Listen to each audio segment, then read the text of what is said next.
Congratulation. എനിക്ക് മാമാനെ കാണാണ്ട് വിഷമായിരുന്നു mama. മതി ഈ ചൂടുകാലത്തൊക്കെ എന്തിനാ നോമ്പിക്കുന്നത്? ഈ നോമ്പെടുക്കുന്നവരൊക്കെ സമ്മതിക്കണം. ഈ ചെക്കൻ ഉറക്കൊന്നുമില്ല. ഈ ചെക്കനെ ഇങ്ങനെ നോക്കണേ. ആ ചെക്കനില്ല, ഇത്തവണ എന്തായാലും വെള്ളം കുടിക്കുന്നേ. നിന്റെ പരീക്ഷ കഴിഞ്ഞതാ, നീ എന്തിനാ ഇപ്പൊ ബുക്ക് വായിക്കണേ? പരീക്ഷ കഴിഞ്ഞപ്പോ പെട്ടെന്ന് എന്റെ കൈ വെച്ചാണ്. ഇതെനിക്ക് വെള്ളം കുടിക്കാൻ തോന്നിയിട്ടില്ല.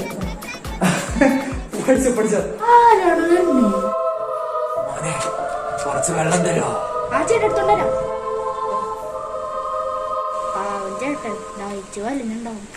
പാവം മണ്ടന് മനസ്സിലായില്ല ഞാനാണ്. മാമന്റെ ഫോൺ എടുക്കണില്ലേ? അവൻ കണ്ടുപിടിച്ച് ഉമ്മാനോട് പറഞ്ഞു കൊടുക്കും.